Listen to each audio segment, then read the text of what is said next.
Olá, turminha! Bom dia! Aqui quem fala é o professor Fábio, da disciplina de Educação Física. Tudo bem com vocês, turma? Estamos aqui presentes mais uma vez para dar continuidade aos estudos, do nosso conteúdo do terceiro bimestre, ok? Então, nós hoje vamos trabalhar mais um tema sobre o futsal como meio de diversidade e inclusão. Vamos falar um pouco das regras, princípios e fundamentos, ok, turminha? Então, vamos começar? Esse esporte, que é bastante praticado pelos jovens, por vocês, no ambiente escolar, e também acredito que seja muito, que vocês gostem bastante de praticá-lo, durante os seus momentos de lazer, de diversão e etc, ok? Para iniciarmos, vocês vão ver logo abaixo, uma imagem, uma foto, com um jogador Falcão, denominado como Falcão no futsal da seleção brasileira. Tudo bem? Muito popular, bem conhecido, O Falcão, ele é um jogador, excelente, não somente pela sua habilidade, com a bola no futsal, não apenas por ele ser um grande jogador, mas também ele é um grande exemplar, pela forma como ele se porta, ele se comporta, dentro de quadra, como ele tem essa personalidade, exemplar dentro de quadra, o espírito esportivo, é um atleta que não proporciona jogadas desleais, ele está sempre realizando o jogo dentro das normas, dentro das regras, E também o Falcão serve também como um grande exemplo, de pessoa, pelo fato também de ele já ter passado por algumas dificuldades, dificuldades em sua saúde, Mesmo assim, ele conseguiu superar todas essas dificuldades, Todos esses momentos que comprometeram a sua saúde, e ele continua atuando, no futsal pela seleção brasileira. Ok, turma? Vamos lá começar? Vou passar o slide. Vamos lá, pessoal. Eu vou fazer um pouquinho de uma introdução, tá? Para a gente iniciar o nosso conteúdo. Bem, a gente entende, Antes de eu ler aqui a nossa introdução, eu vou fazer uma ressalta, tá? Sobre o futsal, Que a gente entende-se que, se por tratar de um esporte coletivo, que evidencia valores de solidariedade, e cooperação, tudo bem? Vou repetir novamente. Como a gente entende, que o futsal, por se tratar de um esporte coletivo que evidencia valores de solidariedade, e cooperação, mas ao mesmo tempo ele também não é só isso, Ele também mostra as facetas da competição, pessoal? O futsal também tem o seu caráter competitivo, turma? Tudo bem? Então, o futsal, ele assemelha-se, pessoal, muito com o próprio cotidiano, sendo, portanto, um importante meio,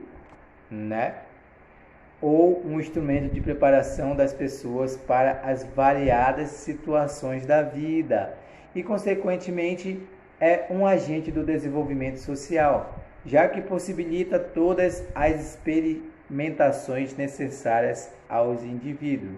O que eu quero dizer aqui, pessoal, que o futsal, apesar de ser uma modalidade esportiva, ele se assemelha-se também ao nosso cotidiano, a nossa vida diária, pois o futsal também tem um caráter competitivo, como a gente também temos no nosso trabalho, através de cargos, de responsabilidades, de funções, ok? E também, o futsal, ele tem uma característica de sempre buscar, o seu melhor, se superar, a cada dia.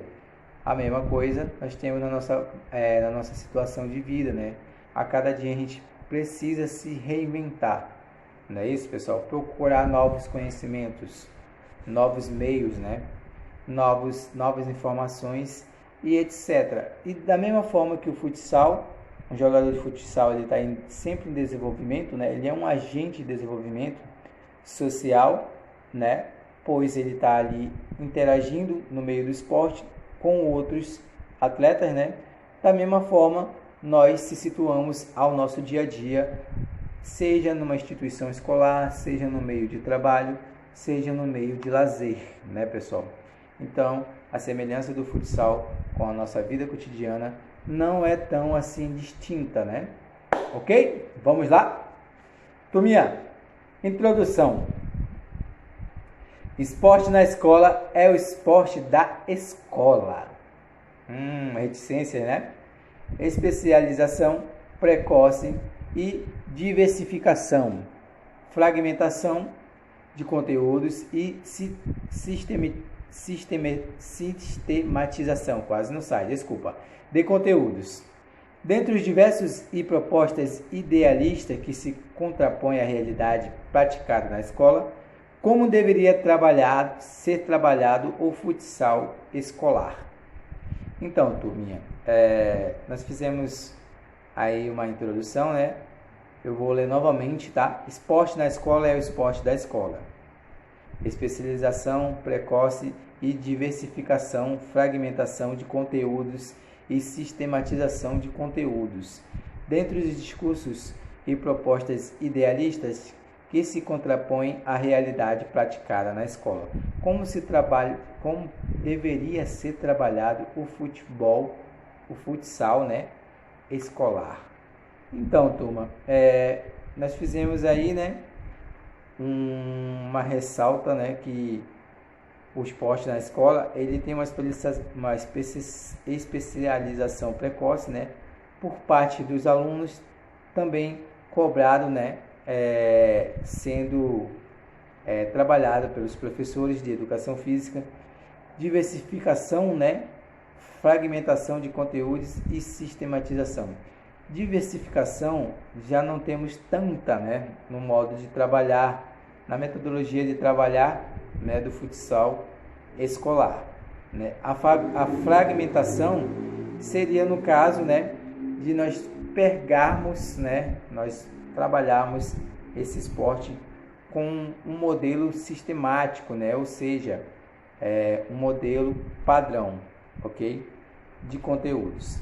Sobre essas propostas, pessoal, eu fiz uma pergunta ao final, né, dessa introdução, como poderia ser, né, como deveria ser trabalhado o futsal escolar. Vamos lá, vamos dar continuidade passando o slide e aí nós vamos ter uma ideia, né, do qual ponto queremos chegar, ok? Deixa eu passar o slide. Inclusão. Essa palavra, pessoal, inclusão, é uma palavra de suma importância no ambiente escolar, né? Visto que o esporte de futsal deve ser compreendido como facilitador no processo educacional, concebido como meio de integração e formação do aluno.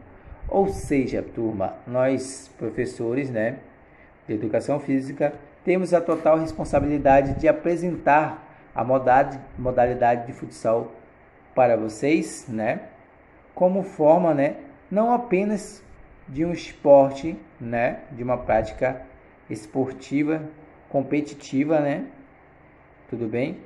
Não apenas como um desporto, né, mas também como meio, né, de poder educar, né, e conseguir associar, né, essa educação em uma integração e formação do aluno, ok? Vamos lá.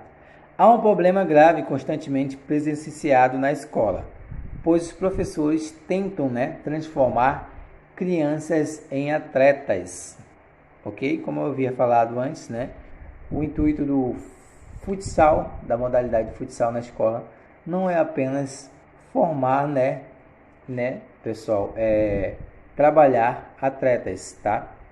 Deixa eu continuar a leitura aqui. Inspirados pela glória da vitória nos diversos jogos escolares. Tudo bem, vamos lá, turma. É bom a gente poder vencer uma competição, né, de forma justa, com nosso esforço, né, com a nossa habilidade, né, com a nossa técnica, com o nosso divertimento, né, com a nossa alegria. Mas, porém, o futsal na escola, ele não tem apenas esse propósito de vencer, né, de se tornar aquele competidor mais habilidoso, aquele atleta, né, realmente esportista, né, turma? Também ele tem como meio de melhorar a capacidade motora dos alunos, né, desenvolver e também trabalhar, né, essas capacidades, né, as dificuldades que esses alunos têm no desenvolvimento motor, ok? Deixa eu passar o slide. Neste caso, além de gerar problemas como estresse na competição, saturação esportiva, lesões, formação escolar deficiente, ausência da diversificação de movimentos e reduzida participação em jogos e brincadeiras. Cultivar ainda a exclusão dos menos aptos. Então, já falei quase tudo, né, turma? Esse intuito de muitos professores, né, trabalhar, né, dar preferência àqueles alunos que têm melhor qualidade, vamos dizer assim, na modalidade esportiva, né, pode gerar também a esse aluno um estresse na competição, de forma que quando ele não vencer, ele vai ter um certo impacto psicológico, né, pelo fato desse aluno vivenciar apenas a vitória, turma, né, apenas ganhar, né. Então, esse aluno ele também precisa vivenciar a competição, né, participar, saber ter espírito esportivo, né, ter a consciência de quando entrar em alguma competição, pela lógica, alguém vai ter que ganhar e outros terão que perder. No entanto, turma, perder faz parte do esporte, né? Faz parte vamos dizer assim, da modalidade esportiva, pois isso também vai atribuir a conhecimento, né? A aprendizado, tudo bem? Esse jovem que é trabalhado de forma esportiva, ele também vai ter uma saturação esportiva, ele pode ter lesões, a formação escolar dele pode ser deficiente, né? Pois ele vai se concentrar, né? Se doar mais para a característica esportiva, para o ensino, né? Esportivo, né? Prático, e pode deixar, né? De lado o conhecimento teórico de outras disciplinas também, não só apenas de educação física. Além disso, esse jovem também pode ter ausência da diversificação de movimentos e reduzida participação em jogos e brincadeiras. Ou seja, esse aluno, né, aonde alguns professores de educação física dão ênfase, né, dão importância a esse aluno, né, pelo fato de ele ter uma boa habilidade, e com esse aluno, através dessa habilidade desse competidor, né, esse aluno pode atribuir troféus, né, troféu para instituições, para o próprio aluno, para o professor, e dessa forma o aluno ele fica, vamos dizer assim, ele fica apenas habilitado nessa competição, né, nessa modalidade esportiva do futsal, ou seja, não mostrando interesses em outras categorias, em outras práticas esportivas, ou até mesmo demonstrando desinteresse em brincadeiras lúdicas ou participar, né, de competições ou praticar o esporte apenas com o intuito de lazer. Ou seja, toda vez que esse aluno, né, estiver realizando uma prática de futsal, ele sempre vai levar, né, vai considerar como se fosse uma competição. Então, ele não vai admitir, né, nenhuma derrota, ok? Tudo bem? Dessa forma, né, o professor focando apenas nos alunos que têm uma boa habilidade motora, que têm um bom desenvolvimento motor, né, tem uma boa técnica no futsal, o professor focando apenas nesses alunos, ele vai acabar causando a exclusão dos menos aptos, dos outros alunos que têm interesse também em participar, em aprender, mas não tem aquela facilidade motora, né, desenvolvida. No entanto, o professor deve dar, né, importância, né, com toda certeza, né, atenção para todos os alunos de forma, né, de forma igualada, vamos colocar assim, tá? Generalizada, quase não sai a palavra. Tudo bem?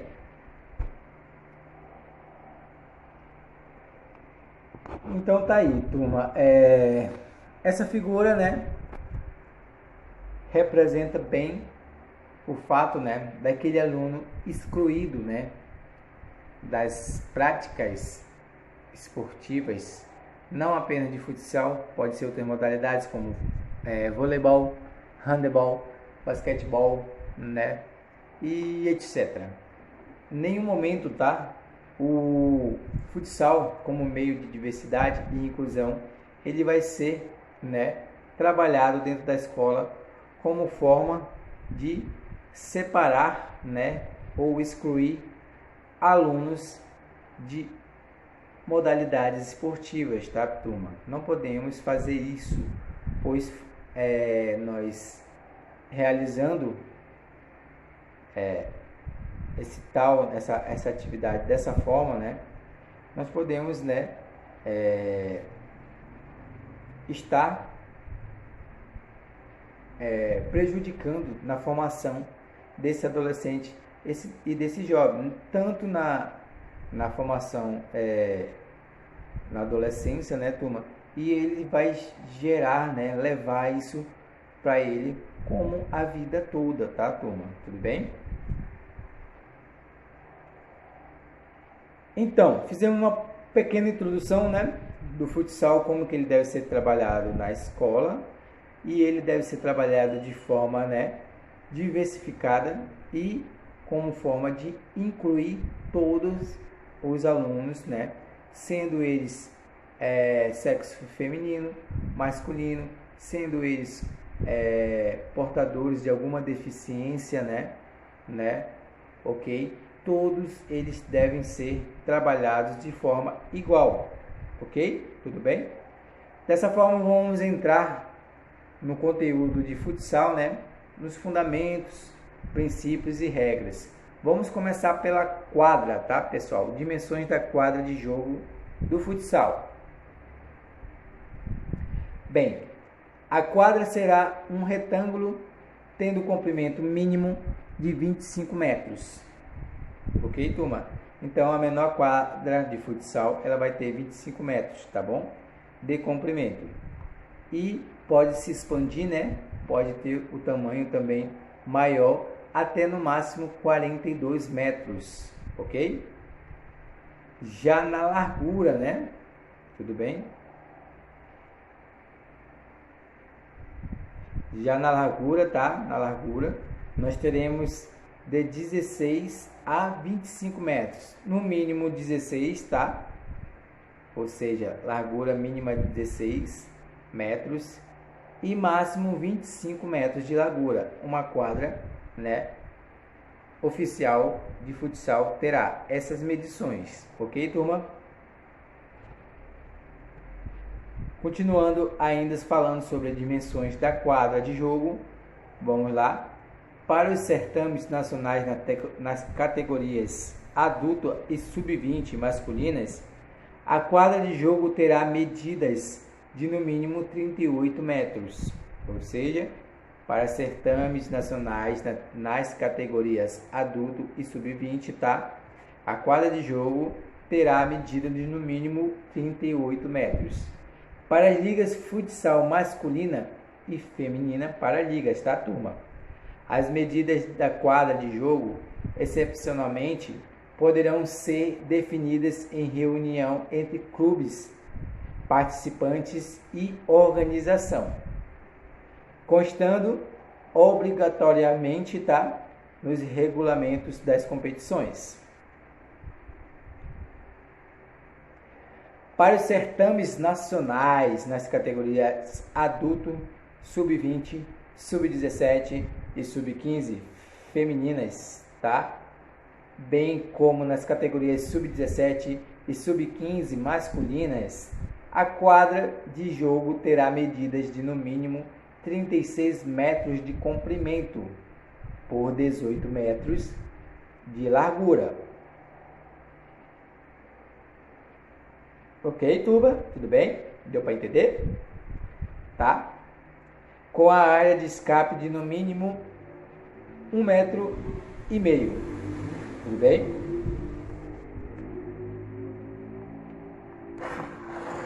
Ainda sobre dimensões na quadra de jogo, para as competições estaduais, as dimensões das quadras poderão ser regulamentadas pelas federações locais.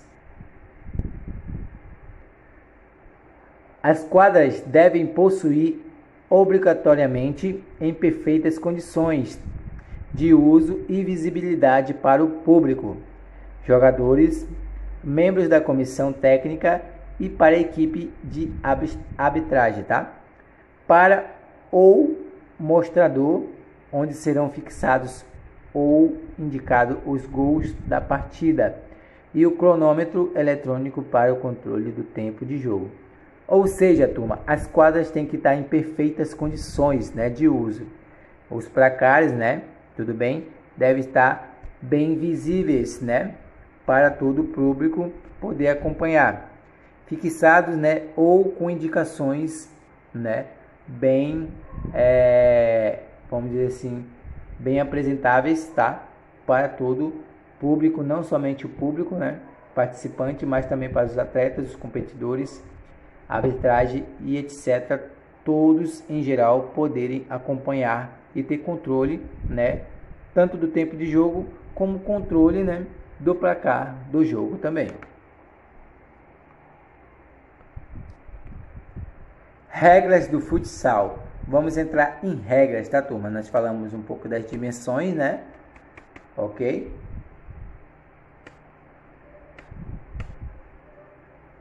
Agora iremos falar um pouco das regras do futsal, número de jogadores e etc. Bem, a partida será disputada entre duas equipes compostas cada uma por no máximo 5 jogadores, um dos quais obrigatoriamente será o goleiro, tá? É vedado o início de uma partida sem que as equipes tenham no mínimo 5 jogadores. Nem será permitido sua continuação ou prosseguimento se uma das equipes ou ambas ficar reduzida a menos de 5 jogadores na quadra de jogo.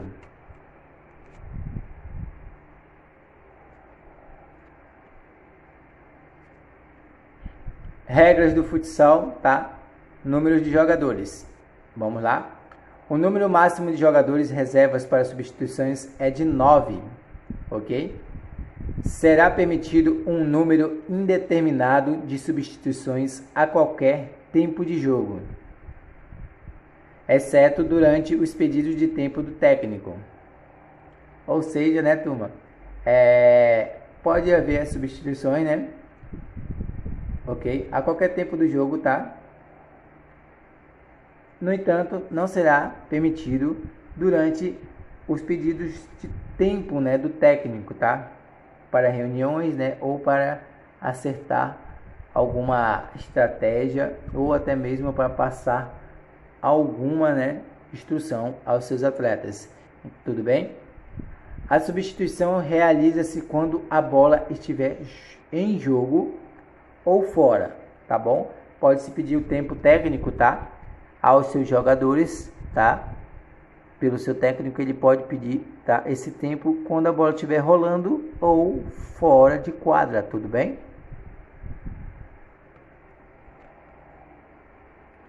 Vamos lá, vamos passar o slide?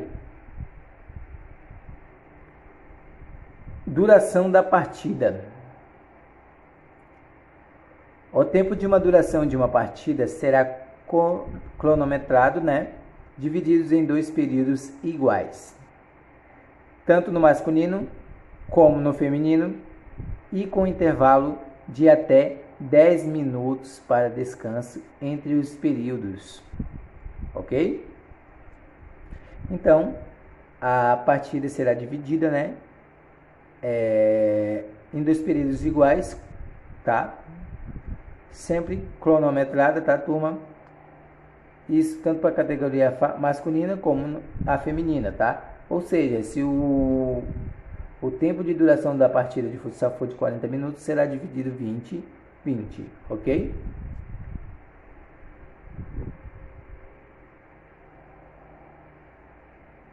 Será permitido um número indeterminado de substituições, tá? A qualquer tempo do jogo, exceto durante os pedidos de tempo técnico, né? A substituição realiza-se quando a bola estiver em jogo ou fora. Bem, isso já ressaltei, né? Estamos só repetindo aqui, tudo bem? Então vamos passar o slide.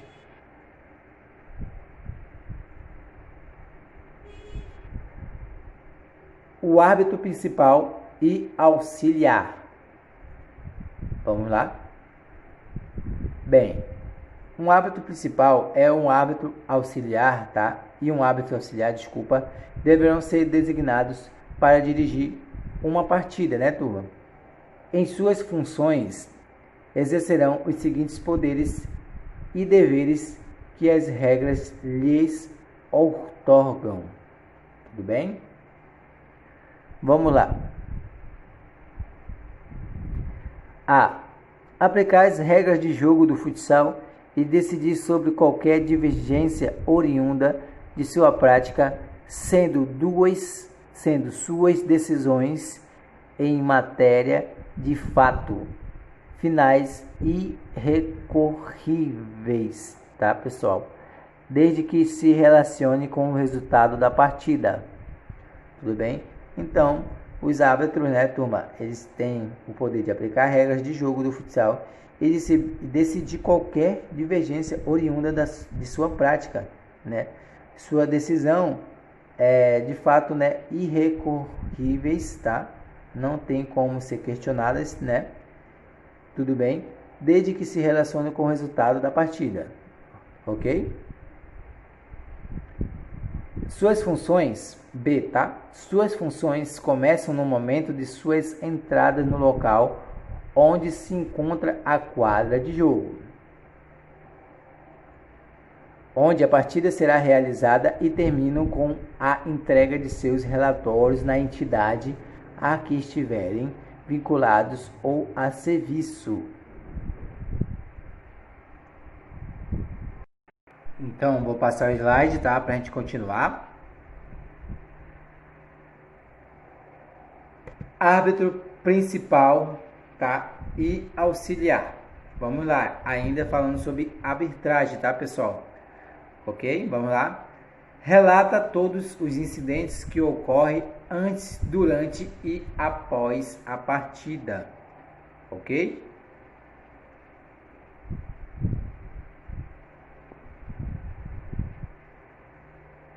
Deixa eu passar o slide.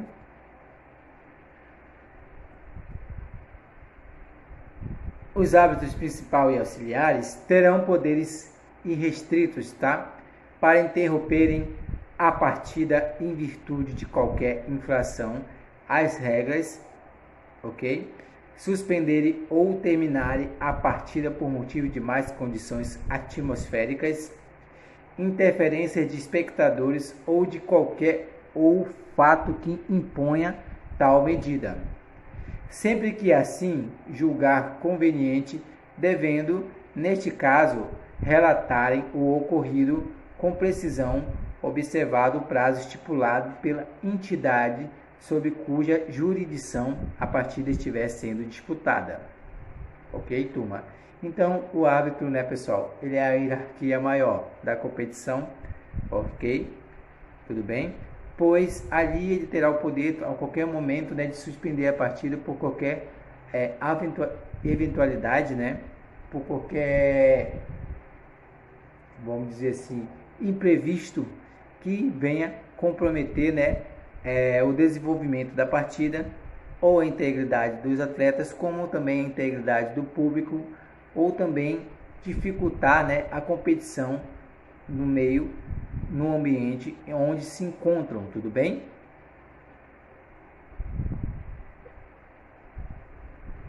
Eles poderão advertir, né, qualquer jogador responsável por procedimento irregular ou atitude incorreta e, no caso de reincidência, impedi-lo de continuar participando da partida, devendo em tais hipóteses mencionar em seus relatórios a identificação do infrator com exatidão os motivos da infração. Tudo bem?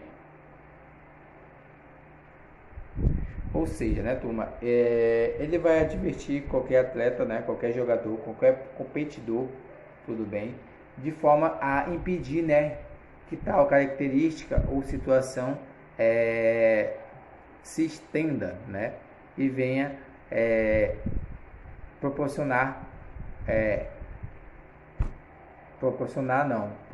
e que venha, né, a comprometer o desenvolvimento da partida, tudo bem? O árbitro principal e auxiliar, eles impedem a entrada na quadra sem ordens de qualquer pessoa, com exceção dos jogadores, participantes e comissão técnica, tá? Eles têm essa autoridade também de impedir, né, tá, a entrada na quadra sem qualquer ordem de qualquer pessoa, tá bom? Com exceção dos jogadores, logicamente, tudo bem? Paralisam a partida se julgarem que algum jogador tenha sofrido uma lesão mais séria, determinando a retirada do mesmo da quadra de jogo, tal logo seja possível, reiniciando imediatamente a partida. Tudo bem, turma? Estão conseguindo entender? Tá bem a leitura? Estão conseguindo entender minha voz? Estão conseguindo me escutar? Alto e claro? Espero que sim, tá? Ó, se der uma cansada, bebe uma água, hidrata, tá? Tudo bem? E prepara para continuar o nosso conteúdo, tudo bem? Deixa eu só o professor beber um pouco d'água e aí nós continuamos no próximo slide.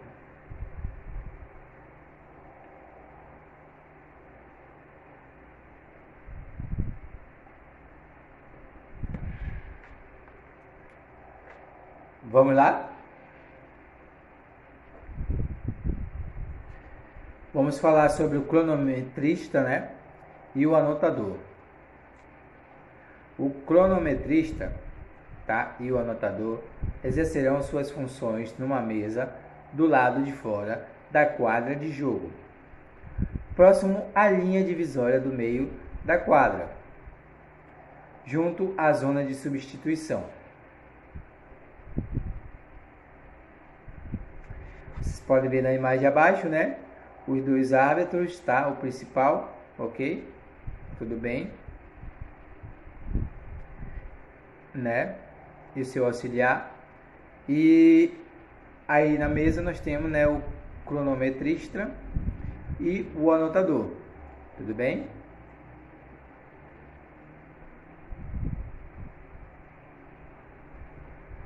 Vamos lá. O cronometrista terá como atribuições controlar o tempo de jogo, né? Logicamente, colocar o cronômetro em movimento por ocasião da bola de saída, arremesso de meta, tiro livres, direto e indireto, lateral decanto também, penalidade máxima, tiro livre, direto sem barreira, bola ao chão e após o tempo técnico solicitado pelo treinador. Ok? Então, turma, o cronometrista ele tem uma grande e importante função, né, de controlar o tempo, né, do jogo, colocar o cronômetro em movimento por ocasião da bola de saída, caso tenha um arremesso de meta. Então ele vai estar controlando, né, o tempo devido, né, esses pequenos intervalos de decorrência do jogo, tudo bem? Outra atribuição também do cronometrista é controlar os 2 minutos cronometrados da expulsão, né, temporária de algum jogador, fiscalizando, né, a entrada de outro jogador, que ocorrerá somente depois de completado o tempo ou a equipe sofrer um gol com a bola fora ou dentro de jogo. Então, aquele jogador que for punido, né, já teve algumas advertências e nesse caso o árbitro teve que tomar uma decisão mais severa de puni-lo e tirá-lo da partida, né? Tudo bem?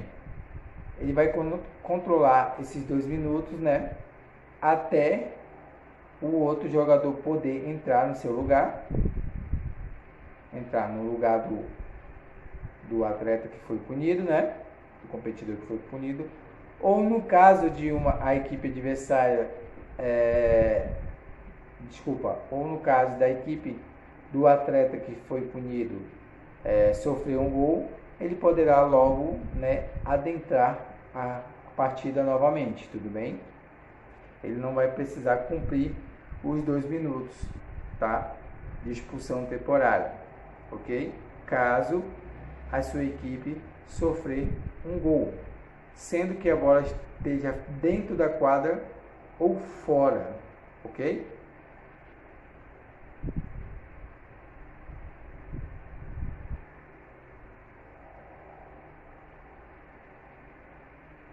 Vamos lá. O cronometrista também tem a função de comunicar a solicitação de tempo técnico, que só pode ser concedido quando a bola for a favor do treinador solicitante, ou seja, da equipe solicitante, né, turma? Desculpa, passei aqui. Além disso, tá, turma? O cronometrista, tá? Ele vai parar o cronômetro, tá? Em faltas, atendimentos médicos, tempo técnico e etc. Vou falar agora do anotador, tudo bem? Vamos lá? Ele examina, tá, turma? Ele vai examinar as fichas de identificação dos jogadores e da comissão técnica, tá? Antes do início da partida, ok? Ele anuncia aos árbitros a quinta falta acumulativa, informando assim ao capitão de equipe, tá? Para que o capitão de equipe possa, né, consiga acalmar os ânimos da sua equipe, né, do seu time, tudo bem? Caso isso não ocorra, ele terá que punir o jogador após a quinta falta, que no caso é os 2 minutos, né, de tempos cronometrados que o jogador terá que ficar fora da partida, ok? Tudo bem?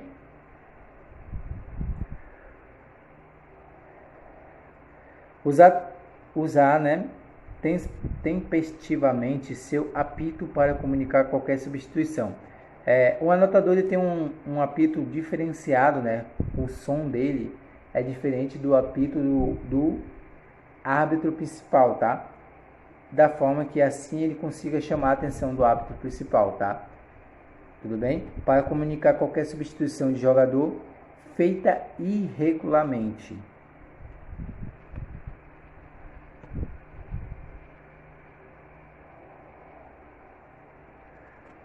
O anotador, tá?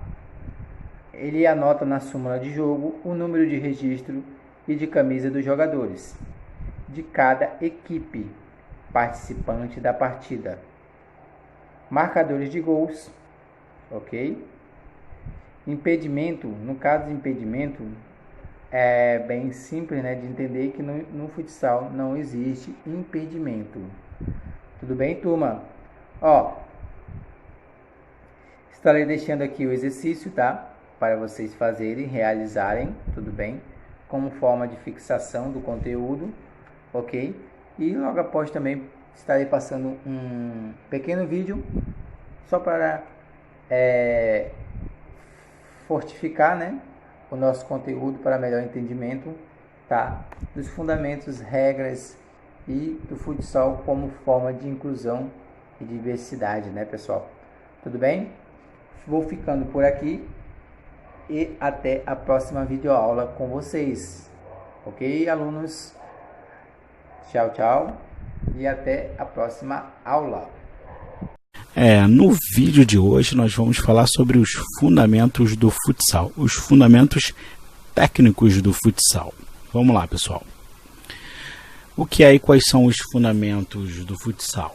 Os fundamentos do futsal são as técnicas, os movimentos, as habilidades utilizadas pelos jogadores de futsal para jogar o jogo de futsal, né?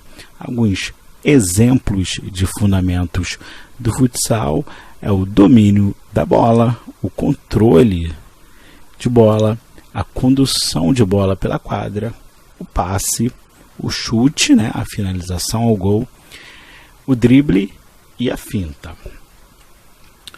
O fundamento domínio de bola no futsal é o ato de receber a bola de futsal. Para tudo tem uma técnica, pessoal. E para receber a bola no futsal tem técnicas específicas para isso. Nada é por acaso, nada é à toa. Por exemplo, o domínio de bola mais eficiente usado no futsal é a pisada. A gente pode observar aqui nessa imagem que nós colocamos aqui, o atleta realizando a pisada para dominar a bola de futsal. E a forma mais correta de realizar essa pisada é pisando com a parte da frente da sola do pé. Você pode ver aqui que ele está pisando com a parte da frente, não é com o meio do pé, não é com a parte próxima ao calcanhar, com a parte da frente. Essa é a forma mais correta de realizar a pisada no futsal. Por que a pisada é a forma de domínio de bola mais utilizada no futsal? Porque o futsal é um esporte com pouco espaço, né? Tem pouco espaço para se jogar no futsal. Então, a forma mais segura de prender a bola, de dominar a bola, é pisando na bola.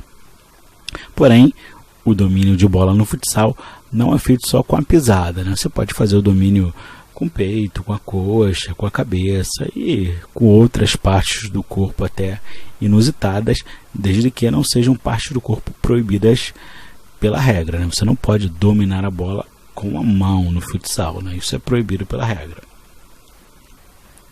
Fundamento controle de bola no futsal. O controle de bola é diferente do domínio de bola, pessoal, porque o controle de bola é aquele tipo de domínio de bola que você faz sem deixar a bola cair, mantendo a bola no ar. Aqui nessa imagem, o nosso grande Falcão, o melhor jogador de futsal da história, fazendo uma embaixadinha, que é um tipo clássico de controle de bola. Mas a embaixadinha também pode ser feita com a coxa, com a cabeça, com o ombro, com o peito, até com a canela, e até já vi até o Maradona fazendo embaixadinha com a bunda, né, com o bumbum. Vejam só, né? Mas é isso que é o controle de bola. Fundamento condução de bola no futsal. Condução de bola é o ato de conduzir a bola pela quadra de jogo, né? Você andar com a bola sob seu domínio pela quadra de jogo, andar ou correr, né? Como deve ser feita a condução de bola no futsal? Com o peito do pé. Essa imagem aqui mostra o principal tipo de condução de bola que é feita no futsal.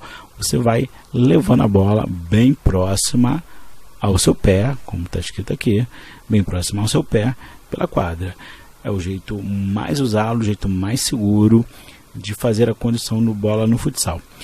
No futsal também é feita a condução de bola através do rolinho. Como é que é o rolinho, pessoal? O rolinho é quando você vai pisando na bola e rolando ela para frente. Mas também, para realizar a condução de bola como rolinho, você deve deixar a bola sempre muito próxima ao seu pé. Diferente do futebol de campo, onde às vezes você dá aquele tapa, joga a bola na frente, você está conduzindo a bola, porque no futebol de campo você tem mais espaço, já no futsal, né, no nosso futebol de salão, você não tem tanto espaço. Fundamento passe no futsal. O passe, como todo mundo sabe, é o ato de enviar a bola para um companheiro de equipe, né? Quais são os tipos de passe que existe, pessoal? O passe colocado, que é feito com a parte interna do pé. Aqui na imagem nós já estamos mostrando o principal tipo de passe utilizado no futsal, que também é utilizado no futebol de campo, que é o passe colocado, feito com a parte interna do pé, a parte que fica para dentro do pé, né? Esse é o passe mais utilizado no futsal. De trivela, que é com a parte externa do pé, no caso você chutaria com a bola com essa parte aqui do pé. O passe de calcanhar, obviamente, que é feito de calcanhar. O passe de cabeça, obviamente, que é feito de cabeça. O passe de letra também é feito com a parte interna do pé. Só que, por exemplo, em vez do atleta jogar a bola para frente dessa forma que ele está fazendo aqui nessa imagem, ele bateria com a parte interna do pé, só que por trás da sua outra perna, né? Ele bateria na bola por aqui para a bola passar por trás da sua outra perna. Esse é o passe de letra. E o passe de rolinho. O passe de rolinho é muito utilizado no futsal também, principalmente pelos pivôs de futsal, né? Aquele atleta que fica segurando a bola lá na frente, pisando na bola, quando chega um companheiro próximo a ele, dá aquela rolada de bola, né, o rolinho, para o companheiro realizar um chute, né, uma finalização ao gol. Fundamento chute ou finalização no futsal. O chute é o ato de lançar a bola em direção ao gol, a meta adversária, com a intenção de fazer um gol no adversário, né. O chute ele pode ser um chute colocado, né, feito com a parte interna do pé, como nós vimos lá no passe, né, a parte interna do pé. O chute pode ser de peito de pé, é um chute que tem mais força do que o chute colocado, mas tem um pouco menos de precisão. O chute pode ser de bico, que é um chute que é um recurso que se usa muito no futsal, né? O chute de bico é um chute com pouca precisão, mas é um chute bastante forte, né? E o chute chapado, que na minha opinião é o melhor chute do futsal, também no futebol de campo, né? Essa imagem aqui, ela mostra um chute chapado. O que é o chute chapado, pessoal? O chute chapado, na verdade, ele é um meio termo entre o chute colocado e o chute de peito de pé. Se você observar aqui, esse atleta ele está chutando, pegando uma parte do peito de pé, uma parte da parte interna do pé, né, que é usada no chute colocado, né? É um meio termo entre o chute colocado e o chute de peito de pé.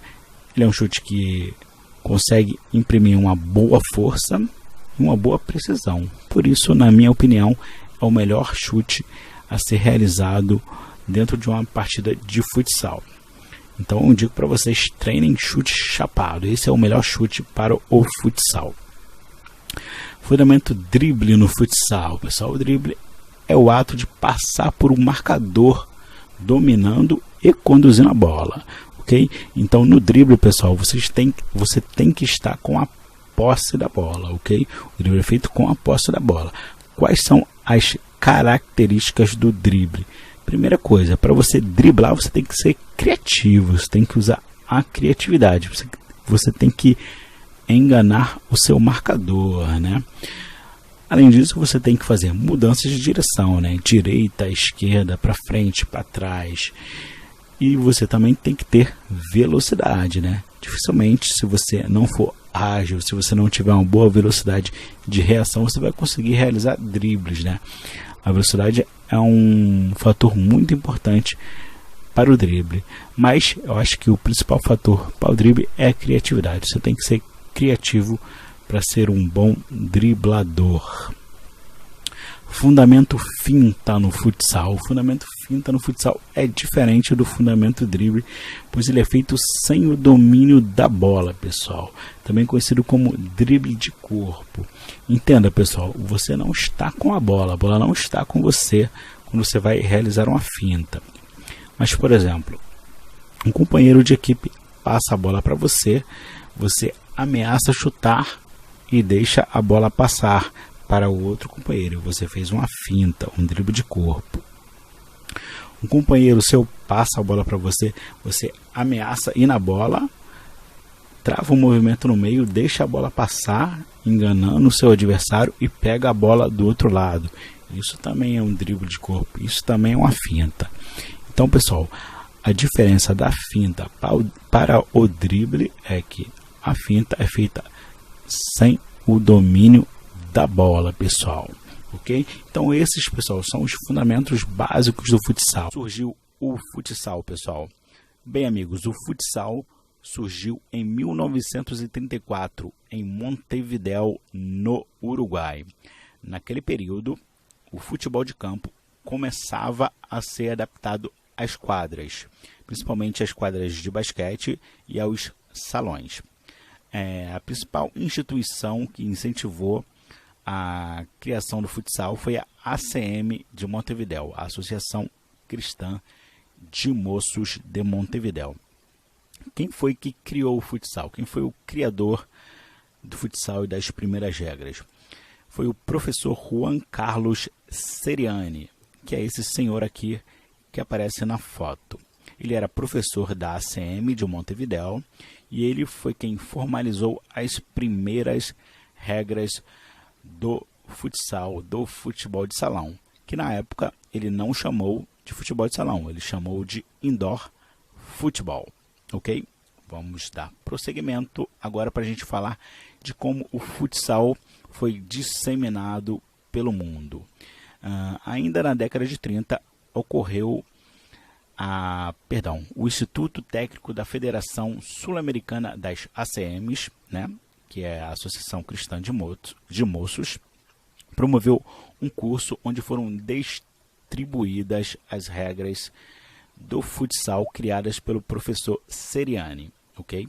Então, houve um curso promovido pelo Instituto Técnico da Federação Sul-Americana das ACMs e lá eles distribuíram uma cartilha com as regras do futsal criadas pelo professor Seriani.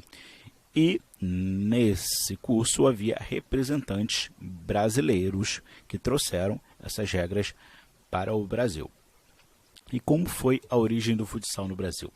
Bem, tivemos aí um momento muito importante que foi em 1936, quando Roger Grain publicou na revista de Educação Física as normas e regulamentos da prática do futebol de salão.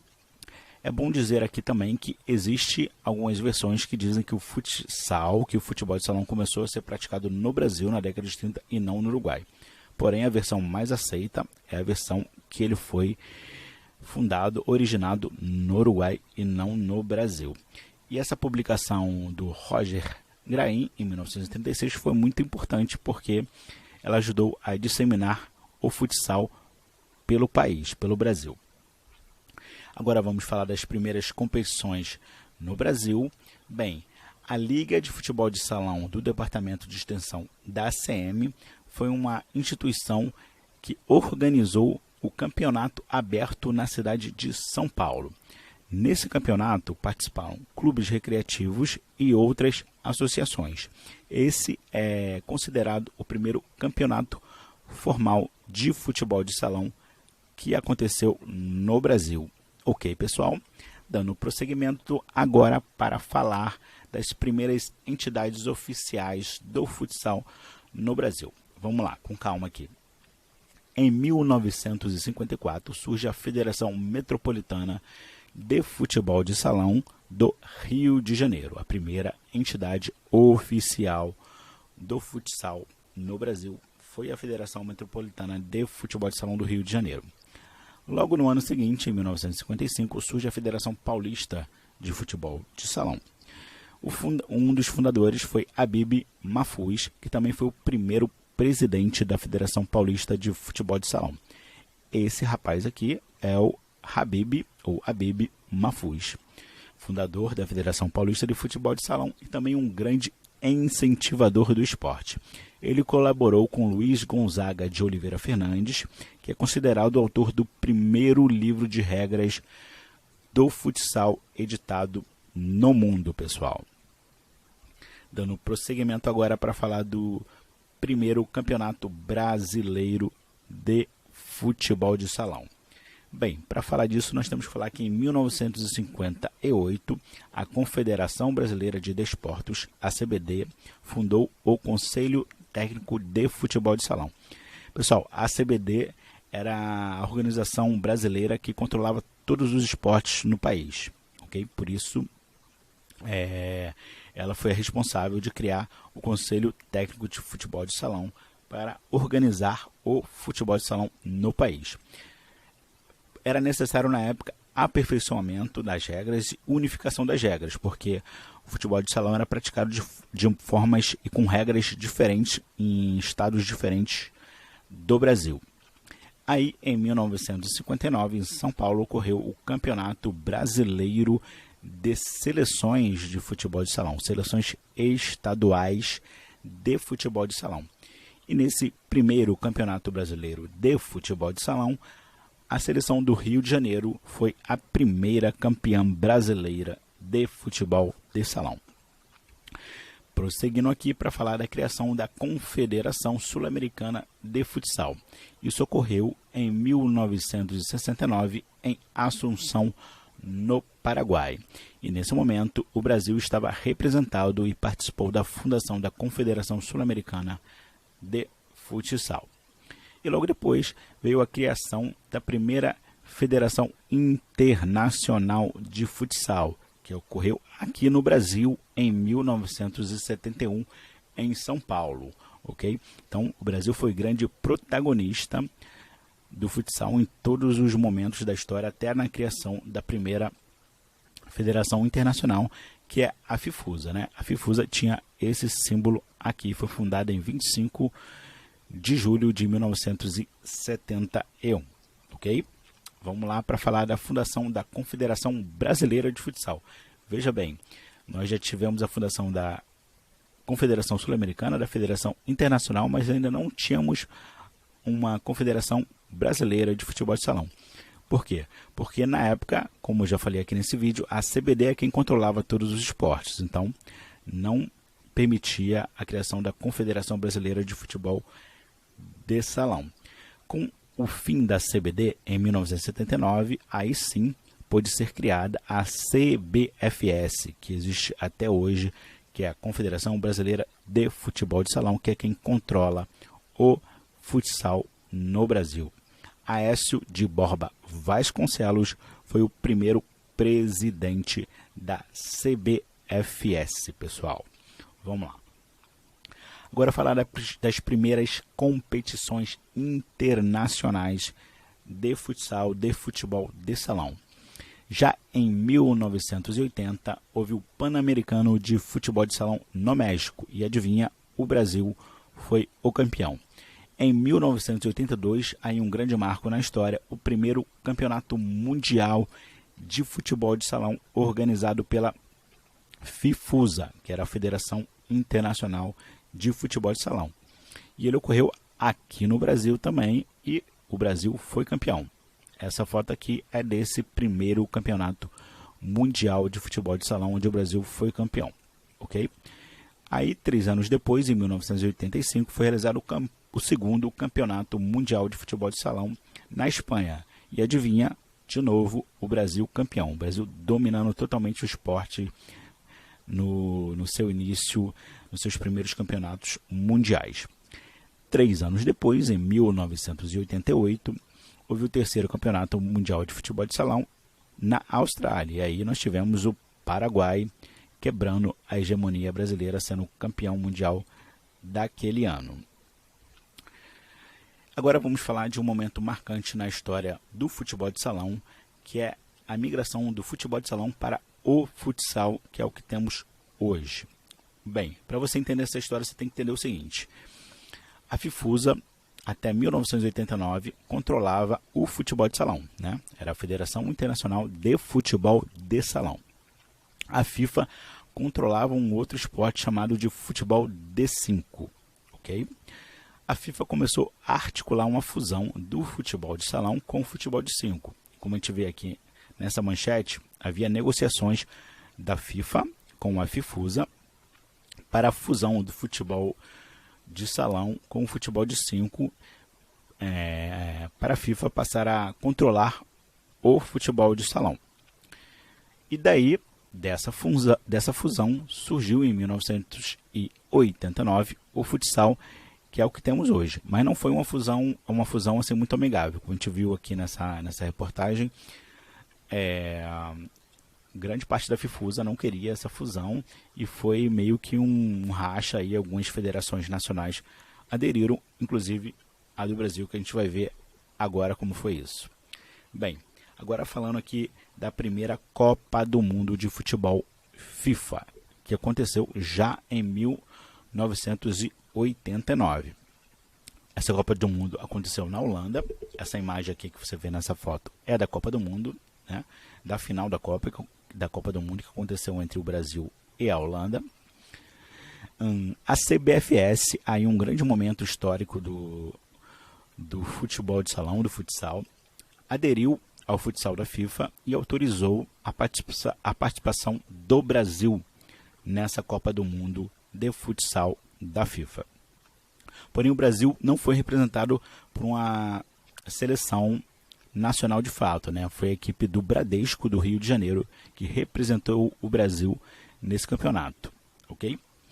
E o Brasil, mesmo assim, mesmo sendo representado por uma equipe nacional, foi o primeiro campeão da Copa do Mundo FIFA de futsal, vencendo a Holanda na final por 2-1. E agora aqui uma listinha dos campeões mundiais de futsal até esse momento, 2019, quando estamos gravando esse vídeo. Ano que vem tem outro campeonato mundial de futsal. Vamos lá. Os primeiros 3 campeonatos mundiais de futsal foram comandados pela FIFUSA e teve o Brasil ganhando 82, 85 e o Paraguai ganhando em 88. Aí já pelo controle da FIFA, em 1989, tivemos novamente o Brasil campeão. Em 1992, novamente o Brasil campeão. E em 1996, novamente o Brasil campeão. Um domínio absoluto do futsal brasileiro, do futebol de salão brasileiro em nível mundial. Essa seleção aqui da foto é a seleção de 1996, que foi quando eu comecei a acompanhar o futsal mais de perto. Uma seleção maravilhosa. Esse rapaz aqui é o Show, com pivô clássico fantástico, fininho, um ala canhoto espetacular, Emanuel Tobias, um cracaço do futebol brasileiro. Até o surgimento aí do Falcão, ele era considerado o maior jogador da história do futsal. Emanuel Tobias, podem buscar aí vídeos no YouTube, que tem muita coisa bacana sobre o Manuel Tobias. Aí, nos anos 2000, né, no ano 2000, a Espanha começa a virar pedra no sapato do Brasil em relação ao domínio do futsal mundial. Ela ganha o Campeonato Mundial, a Copa do Mundo de 2000 e 2004. Em 2008, tivemos a Copa do Mundo FIFA no Brasil, e a final foi entre Brasil e Espanha, e o Brasil conseguiu aí quebrar a hegemonia da Espanha neste momento. Em 2012, o Brasil novamente campeão da Copa do Mundo FIFA, e em 2016, o último campeonato, nós tivemos aí uma surpresa. Os nossos hermanos argentinos foram os campeões. Ok, pessoal?